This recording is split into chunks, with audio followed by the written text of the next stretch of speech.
Our next keynote speaker is Dr. Tracy Weeden. Dr. Tracy Weeden is president and CEO of Neuhaus Education Center and a seasoned leader dedicated to advancing literacy success for all and academic excellence for children. She brings 28 years of experience to a calling of shaping dynamic systems change so that children are well prepared for the realities of a 21st century knowledge economy. While serving for the past 6 years as president and CEO of Neuhaus Education Center, an education nonprofit organization that provides evidence-based professional learning to educators, information and resource to families, and adult literacy services, she has expanded the reach of Neuhaus from a regional nonprofit to a nationally recognized organization. White is also a relentless literacy advocate who frames literacy as a fundamental human right that transforms the family tree when evidence-based practices are scaled responsibly. Her life's work has been to position literacy success for all as a moral imperative that creates a place at the table for every child and adult, regardless of zip code or country of origin.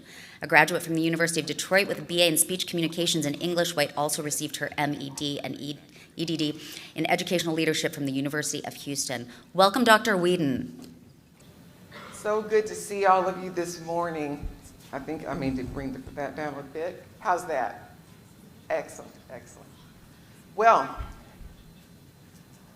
I am so proud of all of you, like Taria said, on a day as gorgeous as this, dedicating your time to your calling and to what happens on your watch.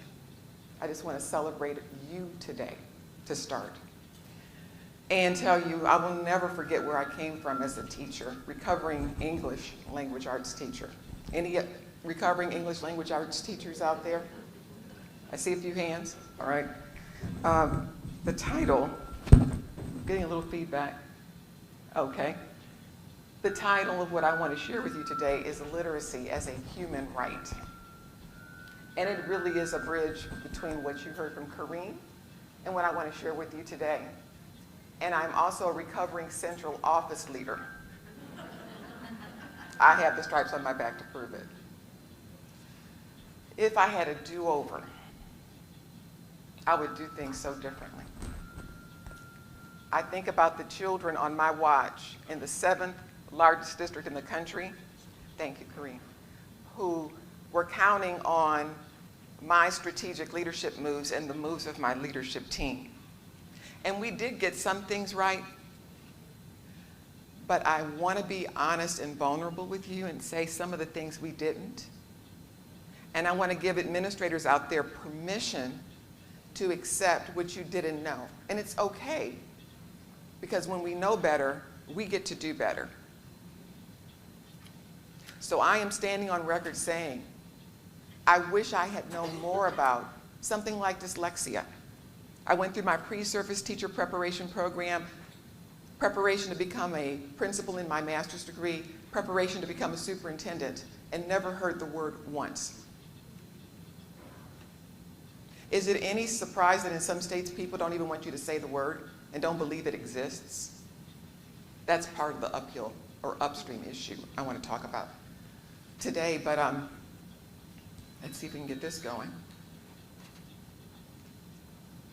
I must be doing something wrong. There we go. Okay. I want to tell you just a little bit about how I ended up leading a nonprofit that is housed in Houston. But in the midst of this pandemic, we had to determine, I needed a traffic cop here, thank you. We had to determine how we were going to continue to advance our mission of reading success for all. And so we were able to make a pivot to virtual learning and serve not just our teachers and leaders of learning, but also our adult literacy students. So I relate to this in so many ways. First of all, our family support office, we get those frantic calls from moms and dads who say, they said it was developmental, but my kid is in 3rd grade and they cannot read and I don't know what to do. We get those calls. At night, and I'm going to show you a picture of one of our adult literacy students in a moment, we have adults from 18 to 80-year-olds who come to learn to read for the first time. Can you imagine someone coming to you as an 80-year-old saying, I want to learn to read? So when parents say, my kid just graduated from high school and I know now they can't read, and they come to us and they learn to read, that tells me something. They could have what? Learned to read the first time, right? And of course, educators are VIPs, and I say this every chance I get. You can ask teachers often because they're very humble about the profession. What do you do? Well, I'm just a teacher. And you might have said that in the past. Never put a just in front of it again. There is no democracy and there is no future without you. You are a very important professional. You are a VIP. And you should be treated that way. And I want to talk about that today as well. Is it any wonder that teachers are walking away from the profession? Part of it is you are not being honored in your profession and prepared. And this is a war, my friends. This is a battle against illiteracy. And to send you out without the armor on you need to fight for children is unconscionable. That must change on our watch. And it is changing. I want you to think for a moment about what is your why and whose shoulders do you stand on? How did you end up in this ballroom today as a professional changing the life trajectory of children? Out of curiosity, on average, how many children does one teacher have the opportunity to impact? Anybody have a guess? On average? If you Google it, feel free to Google it if you're a Googler. Over your career, it's thousands, you're right. Great guess. I heard 4,000.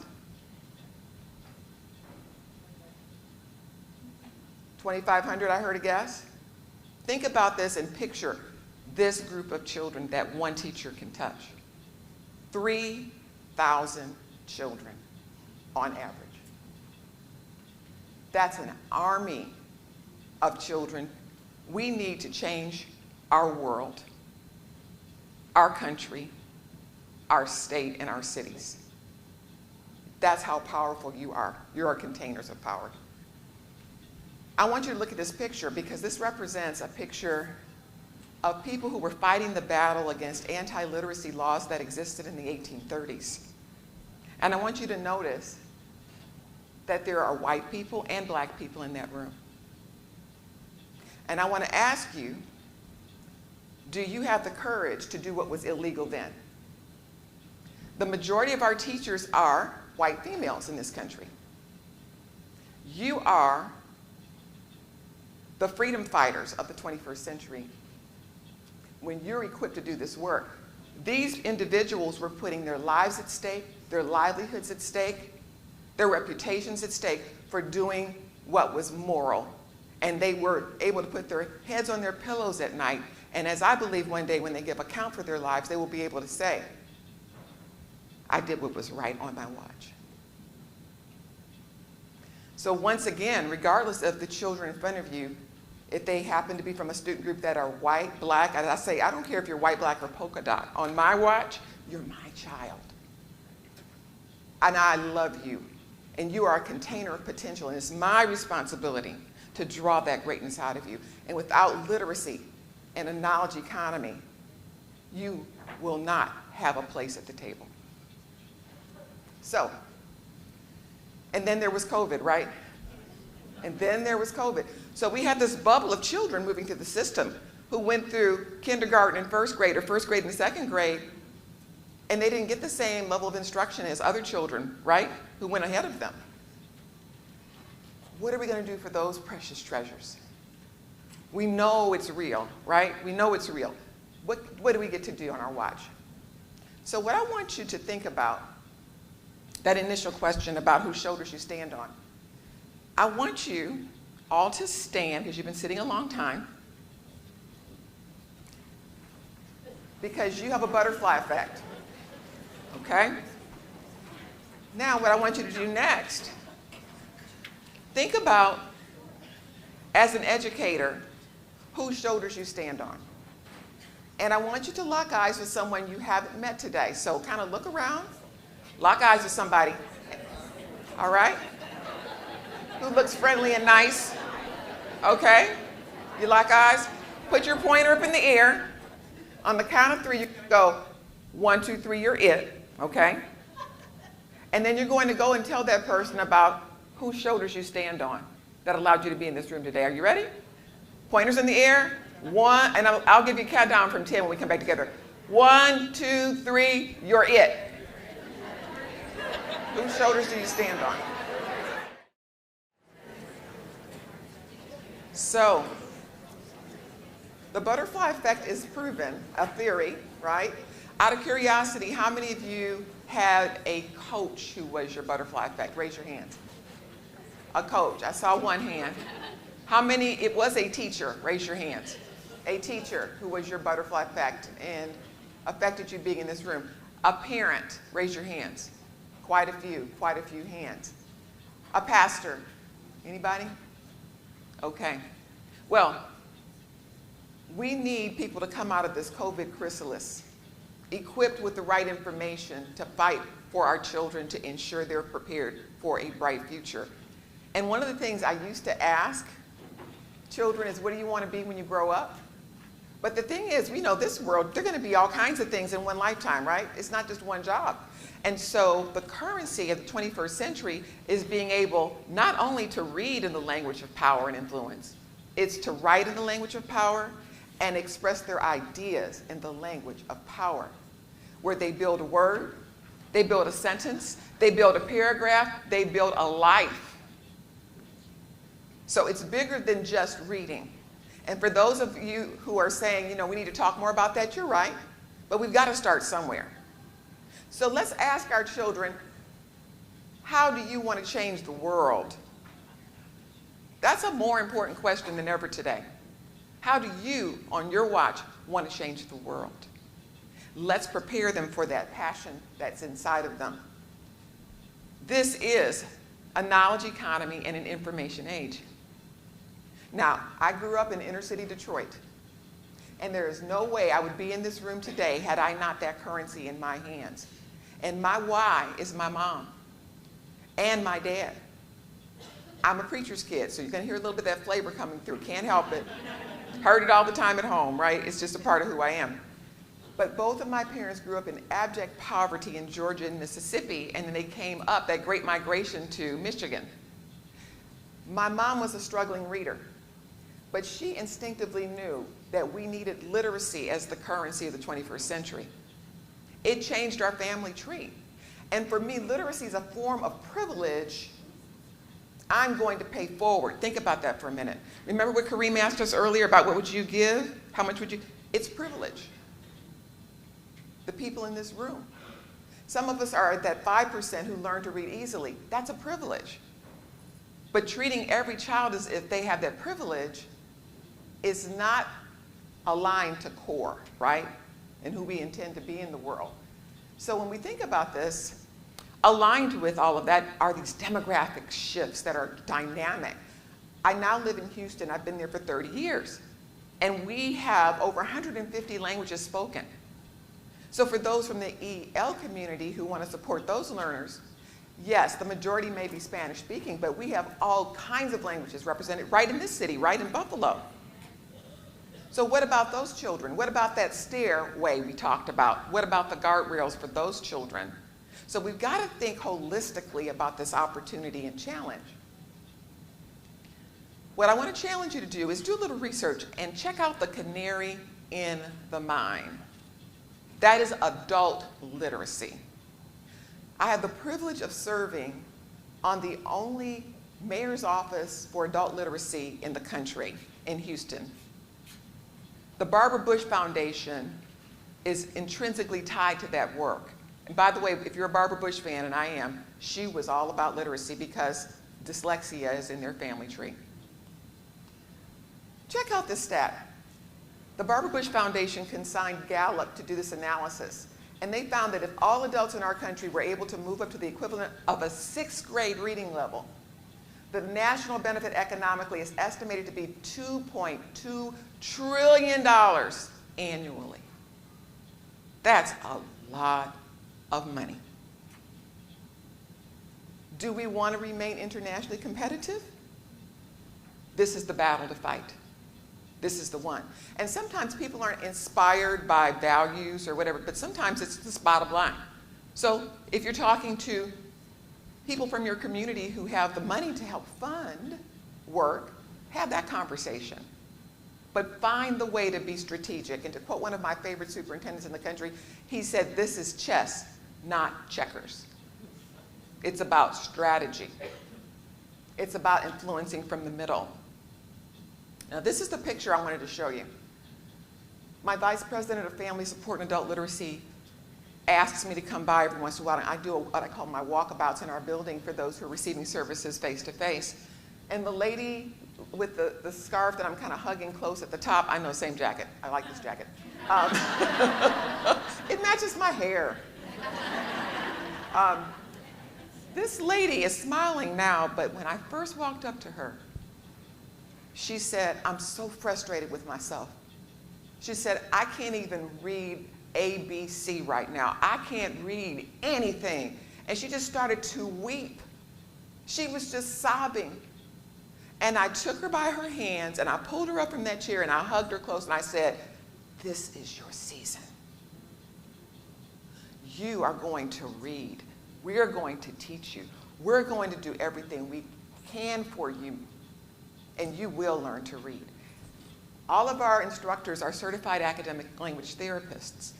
And you will note in the room, there are people of every garden variety in that room. We have some English language learners who come to us to learn to read. We don't turn them away. They're not dyslexic, but the science of how the brain is wired, fearfully and wonderfully made we are, works for those adults as well. But that lady right there with that Neuhaus shirt on, her name is Lily. And Lily came from Latin America. And she became a part of our adult literacy classes. She had struggled to learn to read in Spanish, undiagnosed but probably dyslexic, right? And she just soaked up everything in those adult literacy classes. And she was able to finish college, get her teaching certification. She was teaching Spanish-speaking students, and then somebody said, we need you to do this work but to teach English. And she panicked. She was oh crap. So that's when she became a certified academic language therapist. And full circle, she's now teaching adults in our program. That tells you a lot too. Unpack that one. Right? Unpack that one. Full circle. Understanding the struggles of being an English language learner and able now to help those who are dyslexic and AEL or not. But what if we prevented that failure? Were any of you thinking that? What if we prevented that in the first place? That's the battle. This is the battle we're fighting. Because when you talk to these people and you hear their stories and you realize the shame that they've carried, it's almost too much for me to bear at times. And I don't care what they look like. I don't care about their political party. I care about their life. It's a heavy burden. It's deep shame, y'all, to try to protect and cover up that secret. And I tell them they're my heroes because they were willing to be vulnerable. That's why I'm willing to be vulnerable and admit they couldn't read. So let's admit if we don't know how to do the work yet and get it done. Let's get it done. This is the book I highly recommend, Prophetic City, Houston on the Cusp of a Changing America. And the book is about how Houston is the prophetic city. As goes Houston, so goes the nation. This quote was really compelling for me. By 2050, all of America will look like Houston does today. It is a safe statement to make that if Houston's Latino and Black young people are unprepared to succeed in the global knowledge economy of the 21st century, it is difficult, if not impossible, to envision a prosperous vision for Houston. Could you put the name of your city there? Absolutely. So if we know that's the future, how do we prepare for it? One of the things we need to do is be honest about NAEP, which also represents private schools. I want you to know we have a lot of private schools who use our services because they don't want kids just reading on grade level. They want them reading above grade level so that they can compete when they get to university and get the best universities, Ivy League, right? So we know that's the score, so how do we play the game? First of all, we admit not only is there a flat line that we're experiencing in terms of the National Assessment for Educational Progress and our national report card, we have taken a dip. No shock and awe there, right? We were navigating a pandemic. So we put on more equipment and we fight harder in this battle against illiteracy. This is something that Dr. Timothy Odegaard said that I will never forget in one of his presentations in New Mexico. When we look at the critical mass of children among all students who are below basic or at basic levels of reading, that's 66%. A lot of children, right? But if we look by student group, children with disabilities, 89%. Some of those children are dyslexic and are being warehoused in special education classrooms where the teachers have not received what they deserve to fight this battle. That's not right. We've got to do better by our teachers. And if you look at Black and Hispanic students, 83%, 79%, they look like they have a disability. That's what Tim said. They're not disabled. We work in Appalachia, we work in places all over the country, and we get the same results. So that tells me it's not the children, it's the treatment. But I want to move on to this piece, and that's writing. Yeah, let's talk about writing. We write the way we speak, and we know that foundational literacy is grounded in oral language, correct? And it's also grounded in the dialect.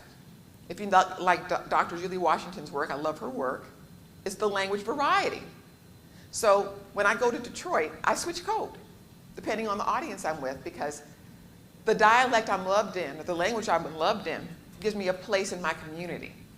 And some people make the argument it's either or. No, it's both and, right? It's an asset-based approach where we see that child and we say, okay, what are the dialectical differences between AAE, African American English, and the school variety? And how do I tease those sounds out?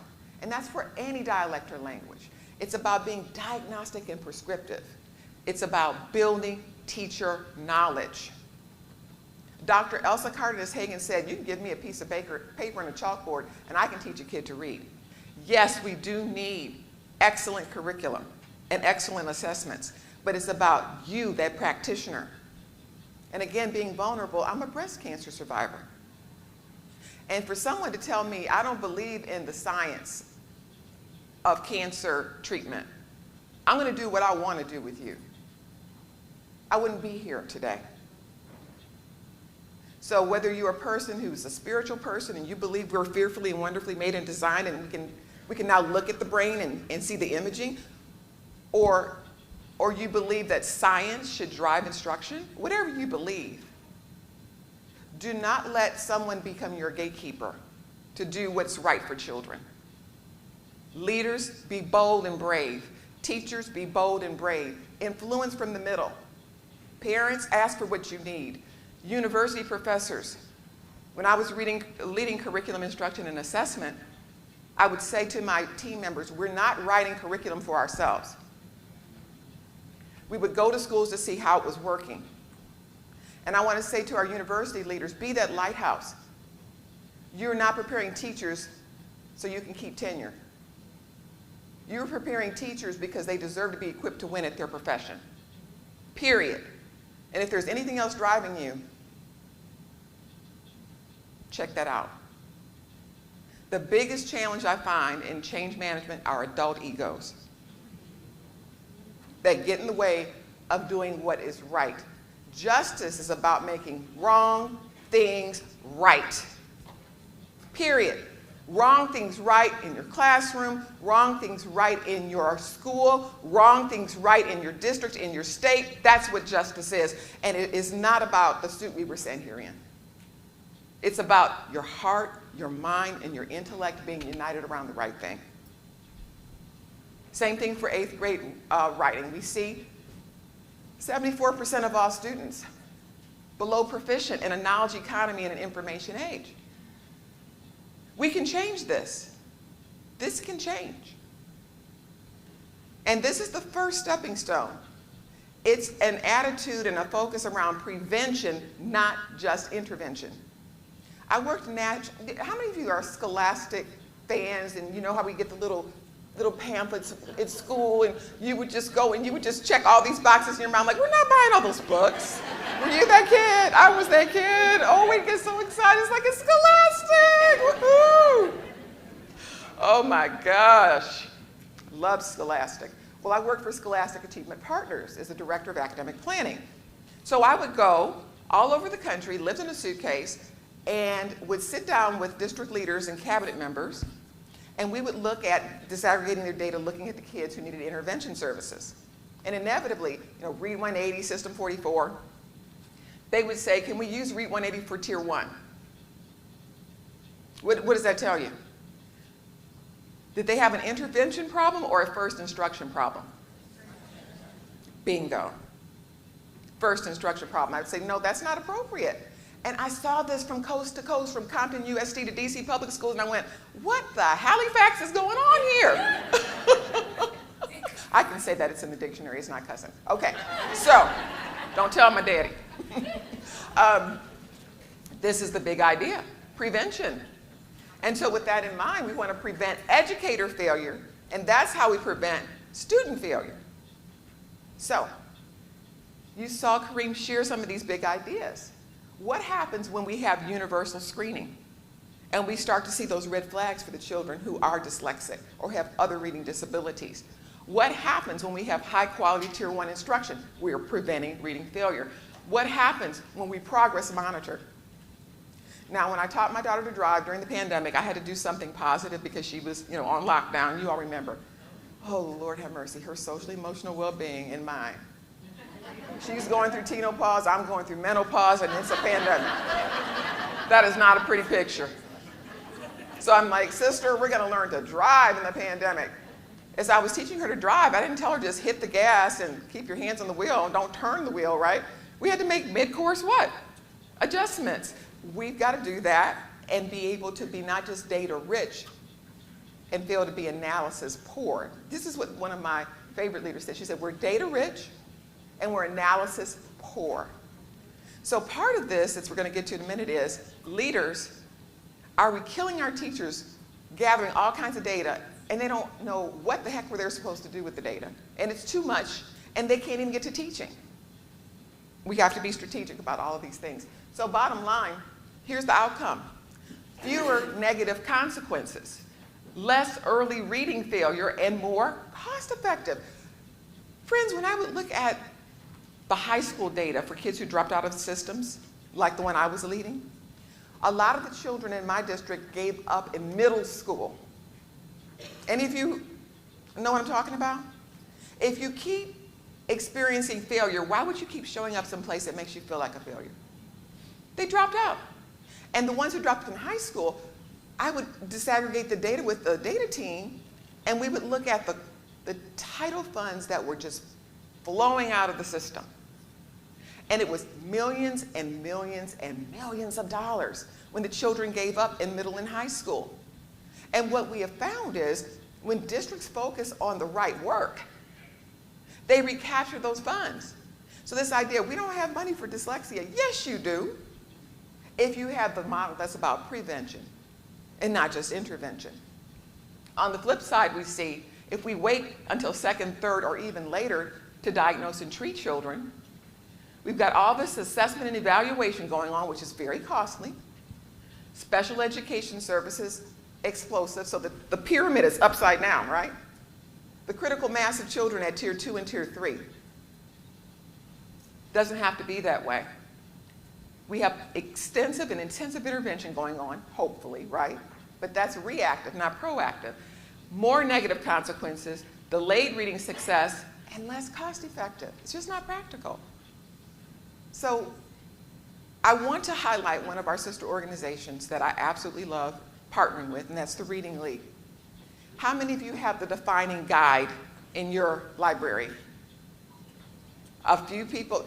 Look it up. Google it, please, right now. The Defining Guide. Maria brought, she's a magical at there's one, at bringing people together to one village to fight the same battle. And we work together on this Defining Guide to give that as a starting point to help educators make decisions about what they're doing in their realm of influence.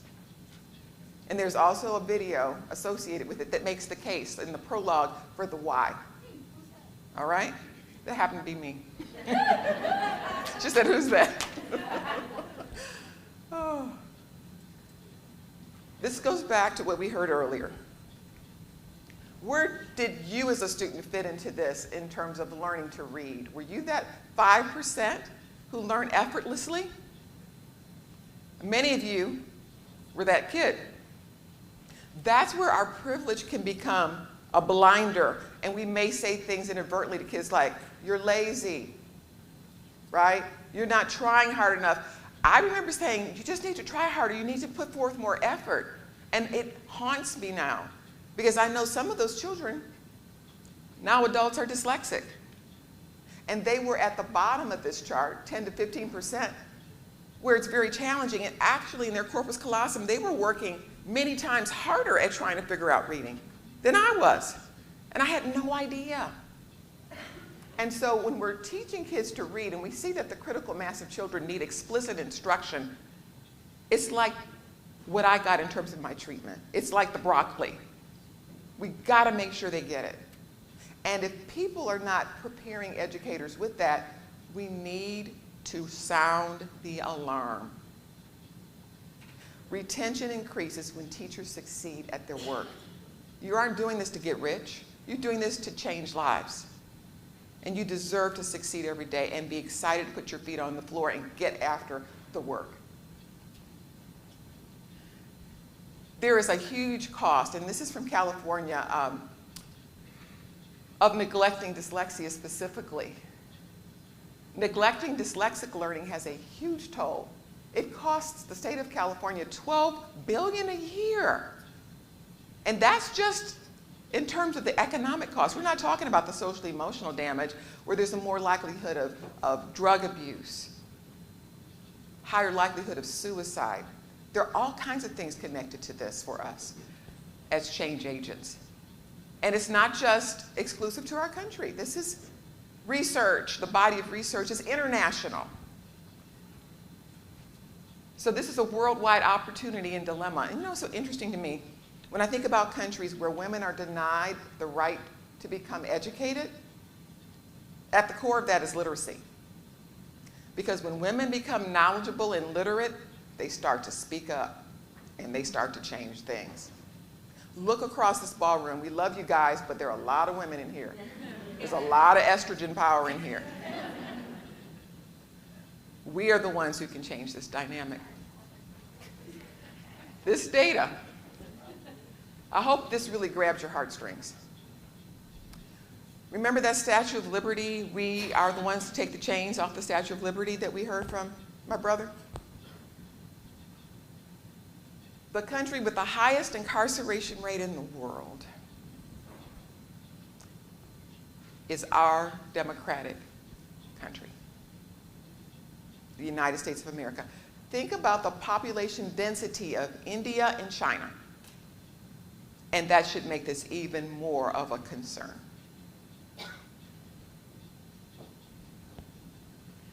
Top of the chain, no pun intended, my state, my home state now, Texas. We have the highest number of inmates in the country.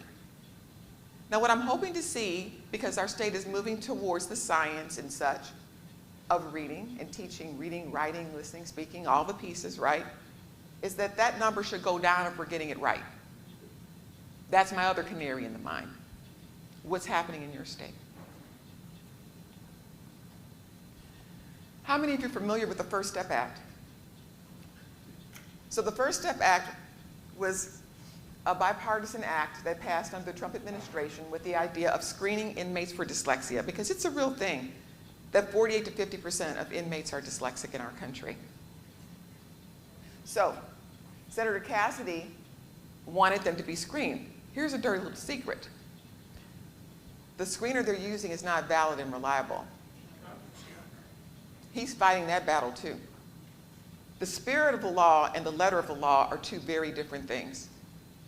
If we're operating according to the spirit of the law and our core values, we wouldn't let that happen, right? We wouldn't let that happen. So 48% dyslexic, 48 to 50 in some states. 2/3 struggling with reading comprehension, which is the intended outcome, right, of skilled reading, is to become able to comprehend. 1/3 of prisoners surveyed at 98 prisons struggled to pick out basic information while reading simple texts.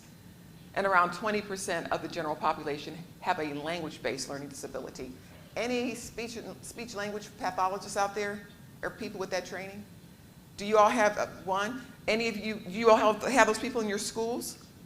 Okay, they need to be a part of the conversation because they are the other canary in the mine. They start to notice, we know that oral language is the foundation. If they're catching those things, are we talking to them as part of the early screening and awareness of those red flags for dyslexia?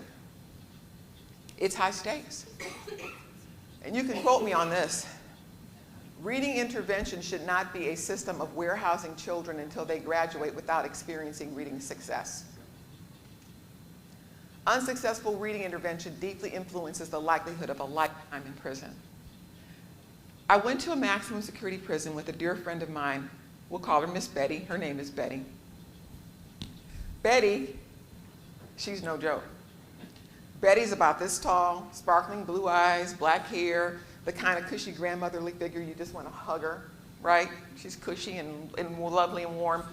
And she was teaching these inmates to read, because she understands the science. So I said, can I come and visit you? And she calls them her guys.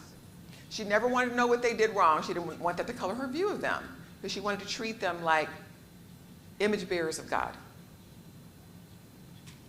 And so one of my friends, Tammy Clementi, she happens to be Italian, but we call ourselves sisters from the same mister. Tammy and I went and spent the day with 60 inmates, 2 groups of 30. If you could have heard the stories we heard, if you could have heard about the barriers to learning beyond strong classroom instruction, it would have blown your mind. But the most mind-blowing moment was when a young man, who's now my spiritual son, he is Hispanic.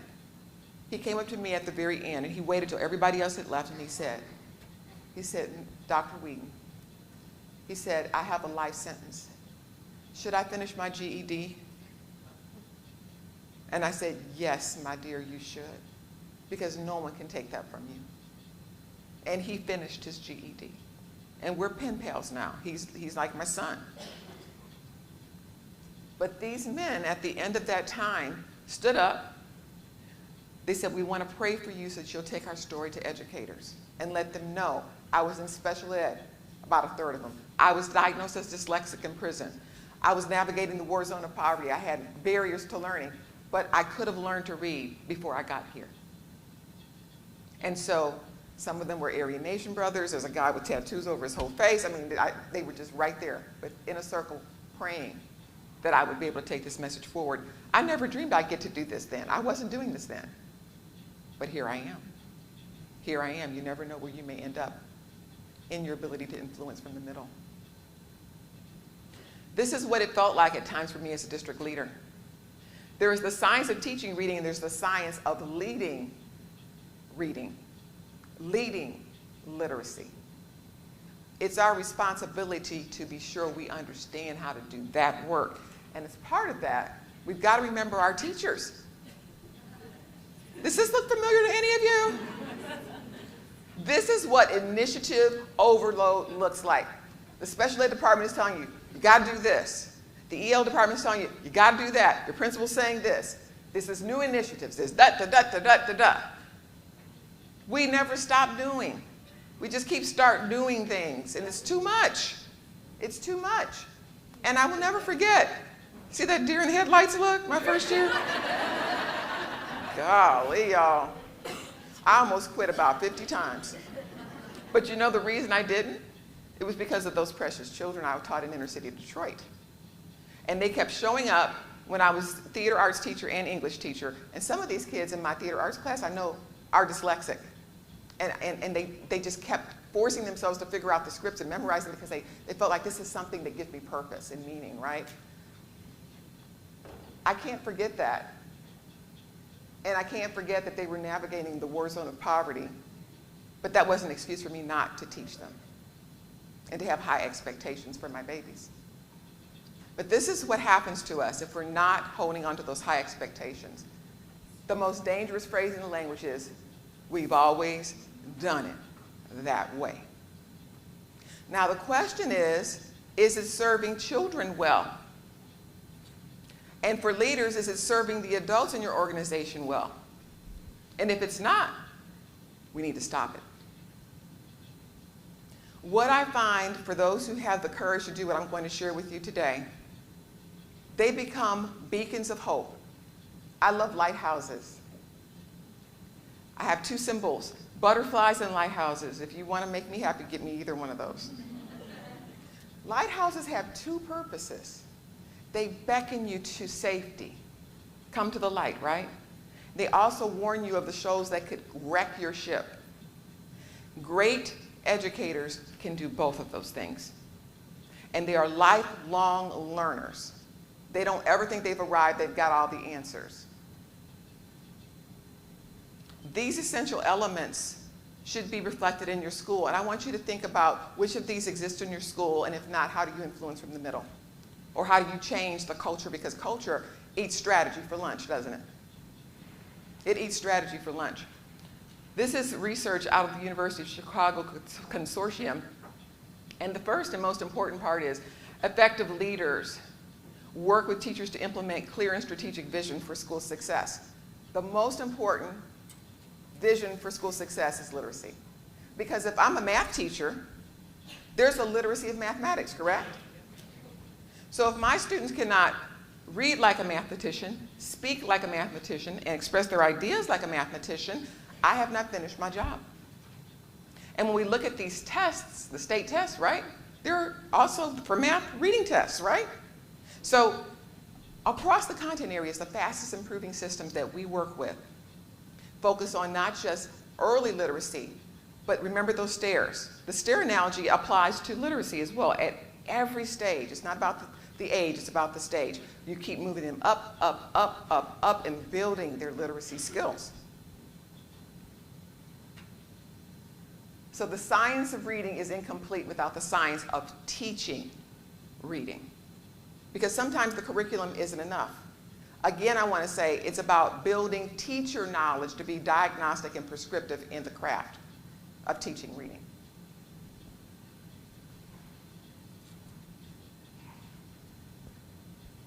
What do we need to stop doing? Let's look at that. I worked with the district leader who said, we just bought one of these. We just bought it. We haven't even unpacked the boxes. We're going to have to use it because we bought it. Strategically abandon what is not working for educators. Figure out a way. Any of you have a closet like that at home? Nope. Like, nope, I don't do that. I'm neat and tidy. Well, some of you do. Some of you do. You know you do. I'm not trying to shame you. But to get this right, what do we have to do? Take everything out, right? Before we start putting things in. It's the same thing with classrooms. If we want teachers to be able to do the right work, we've got to create the space and the case for change. And this is the area I find that people really miss at the State Department level all the way through is making the case for change, the why. Doing things to educators and not with them.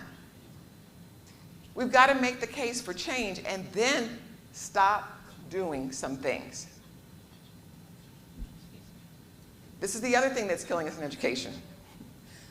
It's the silo effect, and this comic says, our silo mentality may be getting out of hand, where we have one department pushing one agenda, another department pushing another agenda, and there's no coherence organizationally. All arrows from tier 1, 2 to 3 must be pointing in the same direction to affect change. How many of you have heard we don't have enough money for that? Well, part of that is we have cumulative funding loss. And we haven't stopped doing some things and investing in things that are not serving the system well. It takes courage. It takes vulnerability to admit it. But is our literacy safety net preventing reading failure, not just for children with dyslexia, but for children at every tier? We can control for this. Time. How are we leveraging time? How are we focusing around best practices where that's concerned? Talent. How are we leveraging talent organizationally to support the right work? And funding, I already mentioned. But I want to land on this research from Joyce and Showers. I want you with a shoulder partner again to talk about what you see helps us shift from theory to application. I want you to analyze that, and I'm going to pull you back together in about 2 minutes. Are you ready? And if you feel like you need to stand and have that chat, do it. But let's analyze that for ourselves, and then I'm going to bring you back together. Shoulder partners, let's talk about it. What does it tell us? How many of you have heard the joke about the twins? I have twin boys. They're 23. I got double the blessing. When people used to see me coming with that stroller in the grocery store, they'd say, oh, here comes double the trouble. I'd say, no, double the blessing. Don't speak that over my children. Double the blessing. So, this would apply to university programs too, by the way, friends. Preparation programs, the upstream issue. How many of you have sat in on amazing professional development? Let me tell you about the twins. So the twins were in this experiment where the scientists put them in a room, and they had a pile of toys in one part of the room. They had a pile of horse manure and a shovel in the other. So the twins go running in the room, and one twin goes straight to the toys, and he's just playing. He's having a good time. The other twin goes straight to the horse manure and is just shoveling away. He's just perspiring, and he's just going after it. And they're like, what is wrong with this little boy? Why isn't he playing with the toys? Let's find out. So they pull him aside. They say, son, yes, sir? Why aren't you playing with your brother with the toys? Because there's got to be a pony in there somewhere. And sometimes that's what professional development felt like for me. Right? I'm just digging away, digging away. I'm going to be on the front row. I'm going to be just trying to take it in. But it didn't have any demonstration. It didn't have any practice with experts. And it didn't have any follow-up coaching. Our models need to reflect that. That's a non-negotiable at Neuhaus Education Center. So, district leaders, does your model reflect that? University programs, does your model reflect that? We don't get good at anything without practice, and practice makes permanent. Back to Kareem's point, if we have people practicing the wrong thing, that's a problem. I had a professor call me this week asking me for advice because in her program, and she's not tenured, our state is getting teachers ready for the STR, Science of Teaching Reading exam, and she's being forced to teach things that are out of alignment with the science. So she's giving them these tests, and she's like, y'all, it says this, but that's not really right, but say, this is what they want you to say. That's insane. And she's asking me, what do I do? You influence from the middle. You play chess, not checkers. It starts with policy, but again, it's the spirit and the letter of the law, and influencing from the middle. Very quickly, because I know I'm out of time. This gentleman is one of my favorite superintendents in the world, and Natalie Wexler, where are you, Natalie? Hey, Natalie. Natalie flew in and spent the day with this gentleman who now coaches other superintendents. And these are superintendents who were part of a year-long study of the science of reading with us, and he was vulnerable and honest about the journey of Harlingen CISD in the Valley. When I tell you, they transformed. And remember, we're talking about children whose home language is generally Spanish, right? Look at where they were at the beginning in terms of kinder readiness, below the state significantly. And as they started to work with us as a shoulder partner, we see they started to move along to 2019, 2020 to outperform the state. Now, this is what they found. They had 2 campuses where the campuses continued to be low performing. And when they dug into their data and looked under the surface, guess what they found out the principals were doing with those highly trained teachers? Any guesses? They were putting them into the tested grade, which was totally undermining the investment in early literacy. You follow me? How unfair to the kids, because it's likely the first time they would have encountered grade level text was on the state test. So they were starting to find their tier 3 children. We didn't stop there. We also focused on dyslexia and special ed. So they effectively were creating a literacy safety net for every educator in the system and for every teacher. And they had literacy coaches that they trained to provide in-classroom support. This is the model that makes a world of difference. This is how you prevent educator failure. But I want to end on this because I am so sad that I'm out of time. I wanted to talk about some other stuff. I'm so sorry, ran out of time. But it comes down to this. I don't know if any of you are a Nelson Mandela fan, but you mean being willing to do things afraid is part of the journey. It's okay to feel fear, but don't bow down to it. Don't bow down to it. May your choices reflect your hopes and not your fears. This is my hope. In my quiet time, to feed my soul and put my oxygen mask on. This is what surfaced for me. We can walk by fear or by faith. We can be those focused adults intervening tenaciously with hope. And I can tell you with great joy, because when you start to see the tide turn in favor of children, you want to get up every morning, you want to keep doing this work. This quick story to end. It's not just about helping children become proficient. It's about becoming advanced in a knowledge economy in an information age. When I worked in Katy ISD, we had the same issue. We had children who did not have privilege in a very wealthy suburban district falling through the cracks. Their parents trusted that because they came to a wealthy district, they would be okay. Well, friends, they weren't. One gentleman who was in my 11th grade English class, Sherman Hatton, happens to be African American. I was his first black teacher he ever had.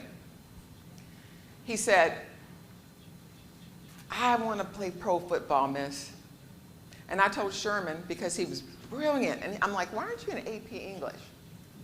Because I want to play football. I want to work that hard, miss. I said, you're going to be in AP English next year. I'm going to make sure of it. And he was. But I would tease him, and I would say, Sherman, you know you're going to be a lawyer one day. And he'd say, why, miss? Why do you say that? Because you love to argue with me. And you always support your arguments with evidence. And you are a brilliant writer, and you are going to be a lawyer one day. Not only that, when he graduated, after getting into AP English and his coach trying to get him out, but it didn't work, he became class officer, he graduated, and I lost track of him. Well, one day, my ex comes home, law professor, and he says, do you know a guy named Sherman Hatton? And I'm like, oh my gosh, my Sherman, yes, what? Tell me. He said, well, this tall, good-looking guy comes up to me and says, is your wife Tracy Weeden? And I said, just who are you? And he said, my name is Sherman. Would you please tell your wife she was my favorite teacher? And she's right, Professor Weeden, I'm going to take you, and I am going to be a lawyer. Well, not only is Sherman a lawyer, he is a judge in Fort Bend County. And his passion, adjudicated youth. He is the arrow that I was able to shoot into the future. Think about the 3,000 arrows you will have in your hands if you make this a career. And multiply that, leaders, all of those arrows in your powerful hands. Let's be the change.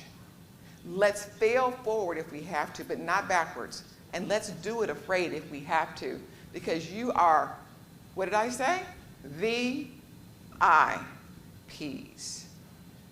You are living, breathing democracy. You are the future of our nation. So if no one says it to you today, this month, or this year, thank you for your service.